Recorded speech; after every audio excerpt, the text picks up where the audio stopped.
Kew Gardens is a beautiful historic neighborhood in Queens, a place I call home.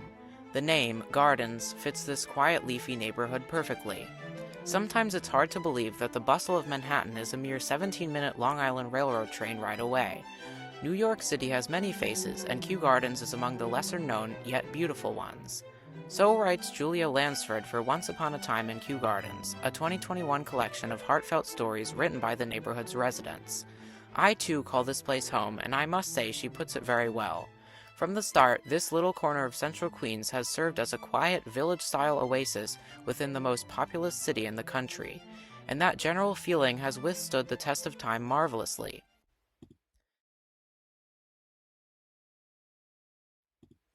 In 1628, the Dutch settled the area of Long Island where Kew Gardens is today in the Jamaica Territory and named it Salt Marsh Valley.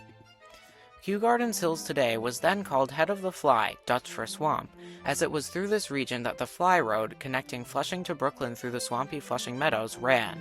Throughout the 18th and much of the 19th centuries, the Kew Gardens area was mainly farmland, including a 120-acre farm owned by Francis Lewis, a Welsh merchant who politically represented New York and was one of the 56 signers of the Declaration of Independence. Further south was a plot of land owned initially by William Furman that was a horse breeding farm up through the mid-1800s. The flat landscape of central Queens offered a good place for horse racing. Kew Gardens itself would be situated on a more hilly landscape called a terminal moraine, which had been carved out by glaciers during the last ice age. Those glaciers deposited boulders and soil before melting and rushing down the flatlands of more southerly Queens and out into the Atlantic.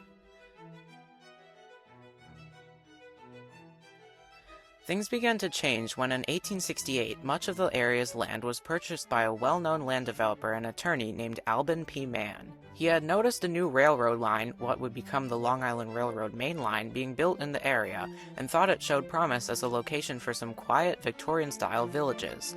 Mann was envisioning the city's first commuter neighborhood, where one could own a country-like estate home but still commute daily to Manhattan for work. Mann would go on to develop a neighborhood to the south of Kew Gardens called Richmond Hill, named after a suburb of London. In 1875, the Maple Grove Cemetery was opened in the small hilly section of land slightly to the north of Richmond Hill, which would become Kew Gardens. Subsequently, a station on the main line would be built called Hopedale, which served the cemetery for visiting mourners. Notably, the cemetery's receiving tomb is one of, if not the oldest surviving structure in all of Kew Gardens. After Alban Mann's death in 1891, his son, Alaric, took over management of the family's large plot of land and continued development of Richmond Hill, as well as Kew Gardens. In 1868, Alaric Mann and his business partner bought a 200-acre plot of farmland from the Lefferts family for $59,944.80. This plot would be where Kew Gardens today stands, and one of the main arterial roads that connects the two neighborhoods, Lefferts Boulevard, or originally Lefferts Avenue, was named after the family who used to own the land. Towards the north end of Richmond Hill, up until 1909 when it was drained, there was a small body of water called Crystal Lake. This lake acted as a water hazard on the Richmond Hill Golf Course and was a popular year-round gathering spot for neighborhood residents. Alaric Mann had the lake drained in 1909 to make way for new housing, as well as the Long Island Railroad. The Kew Gardens station house now sits in the former lake bed. The new Long Island Railroad tracks replaced the ones that served the old Hopedale station, which was closed in 1884. Another station was opened in 1910, this one called just Kew. It was renamed to Kew Gardens shortly after it opened due to confusion. As said in a report in the Richmond Hill Record on July 23rd of the same year, Kew, Kew, to Weary Willies it may sound like stew, but it's only the new name for North Richmond Hill North. Surely that insignificant word cannot be a name for such dignified surroundings. A few decades later, by the end of 1936, the first few phases of the Queens Boulevard subway line were completed. This brought trains running on the 6th and 8th Avenue lines in Manhattan out to neighborhoods like Forest Hills and Kew Gardens.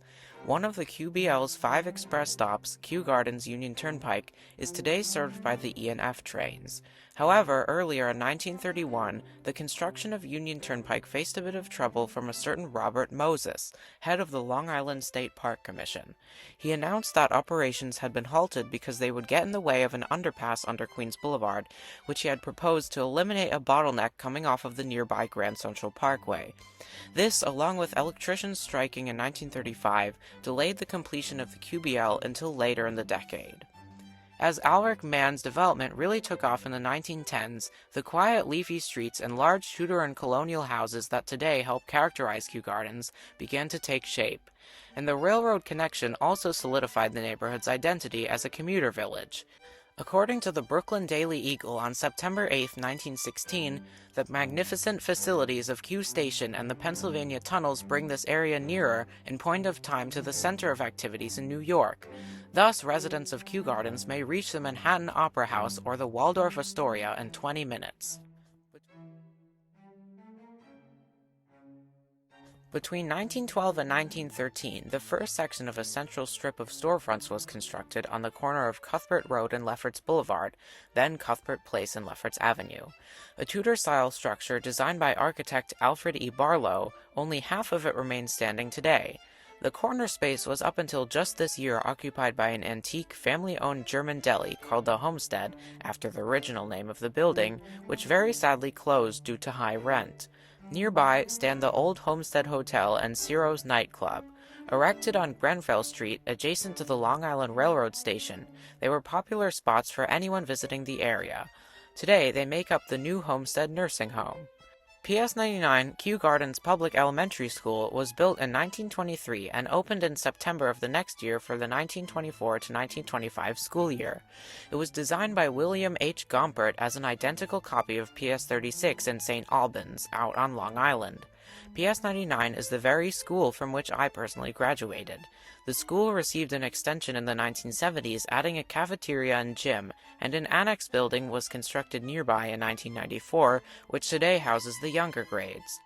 The Kew Gardens Country Club was built in the early 1930s on the corner of what is today Austin Street and Lefferts Boulevard, and featured an innovative indoor 18-hole golf course. The building was closed due to financial issues during the later Depression years, and was eventually demolished. Seen in its spot today is the Kew Gardens Cinemas. And in 1928, a Georgian-style church was erected on the corner of Lefferts and Kew Gardens Road, just up the block. Today it is owned by the Sung-Shin Reformed Church of Kew Gardens.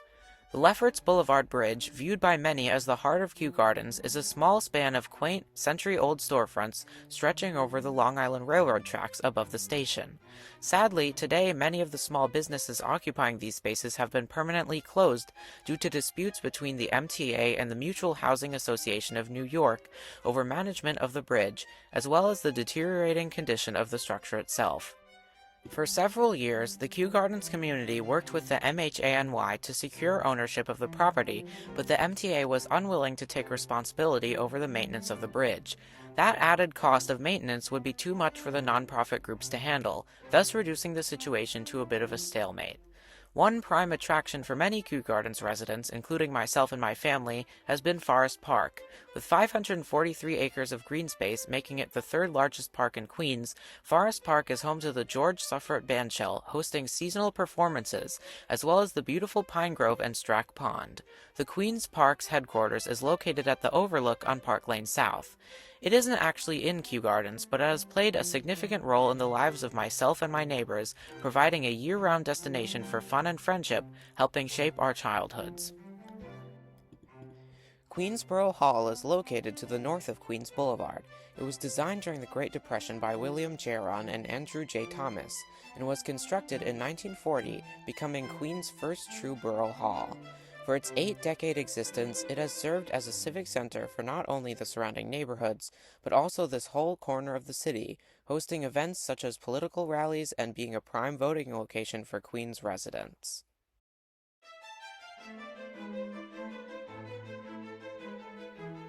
Ralph Bunche, an American political scientist and diplomat who assisted in the founding of the United Nations and was the first person of color to be awarded the Nobel Peace Prize, spent his final years at 11524 Grosvenor Road. The Neo-Tudor style house is now a National Historic Landmark. Joseph and Rosina Levine, renowned classical pianists from the turn of the 20th century, had a house built at 11919 83rd Avenue. From 1919 to 1922, at the height of his fame as a silent film star, Charlie Chaplin lived at 105 Mowbray Drive. Comedian Rodney Dangerfield moved to Kew Gardens with his family at the age of 10 in the 1930s.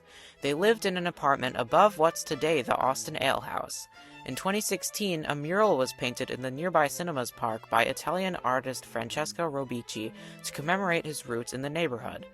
Jerry Springer, host of the infamous trash TV talk show The Jerry Springer Show, grew up in Kew Gardens, living at the Roger Williams apartment complex on Austin Street and attending nearby PS 99 for elementary school.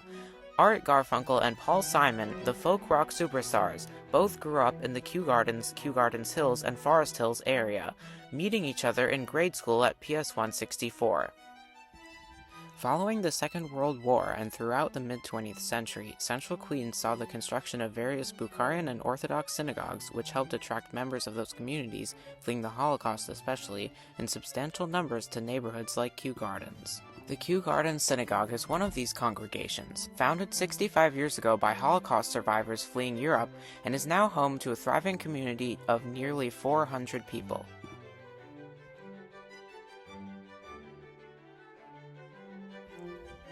On November 22, 1950, a Hempstead-bound local train had stalled just after departing the westbound platform of Kew Gardens Long Island Railroad Station. At 6:29 p.m., an express train heading towards Babylon approached.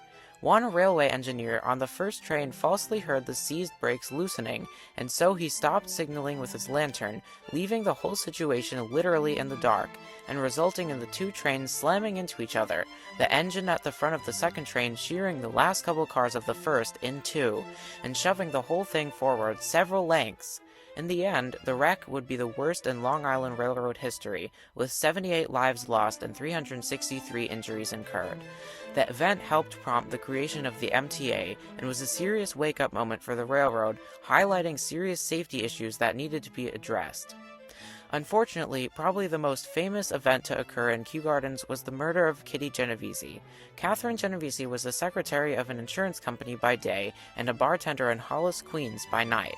Her family had moved to New Canaan, Connecticut after her mother, somewhat ironically, witnessed a murder in the city, but Kitty eventually met her girlfriend, Mary Ann Ziolonko, and the two moved into an apartment adjacent to the Kew Gardens Long Island Railroad Station. At 2:30 a.m. on March 13, 1964, Kitty was returning to that very apartment when she was approached by a man armed with a knife. As she was attempting to run to the door of the building, the man, named Winston Mosley, grabbed her and was able to stab her. Her screaming caught the attention of a neighbor, Robert Moser, who yelled back at Mosley, who quickly ran from the scene. Kitty managed to crawl to the rear of the building and remained there for 10 minutes until Mosley returned, raped her, and ran off again with all her money. After another several minutes, Kitty was found by neighbor Sophia Farrer. It was only after the police finally arrived and got her in an ambulance that she died. The murder was brought to the public eye in a New York Times article published later that month, and it was there that the event got its reputation. It was titled 37 Who Saw Murder Didn't Call the Police, alleging that several neighbors witnessed Kitty being stabbed, but not a single one actually took action. The situation would eventually be debunked, but not before contributing to the phenomenon known as the bystander effect, where one witnesses a crime but doesn't attempt to interfere, which has come to be a parable for the supposed lack of compassion and morality modern society presents. The murder would also go on to prompt the creation of the emergency 911 system. My dad's side of my family has lived in Central Queens for decades. My great-grandparents bought a house in Kew Gardens back in the 1950s, and their daughter, my grandmother, lives there to this day. Personally, I don't know if I'll ever leave the neighborhood, that is, unless I have to if things become unaffordable, and I wouldn't be surprised if they do. I know that many of the quaint old single-family homes, and even some apartments in the older complexes, are becoming more valuable as their beauty and charm is more widely discovered. Not only is it hard for me to imagine abandoning a place I have such deep roots in, but Kew Gardens also already kind of supplies a lot of great qualities that don't exist elsewhere. Like Julia Lansford says, it is incredible that a small New England-type village surrounded by parks with such vibrant history exists mere minutes away from the opportunity and excitement that is New York City and Manhattan. I love traveling and getting to know and discover the world, and who knows, maybe I will eventually move away, but I truly believe that wherever I go, Kew Gardens will still feel like home.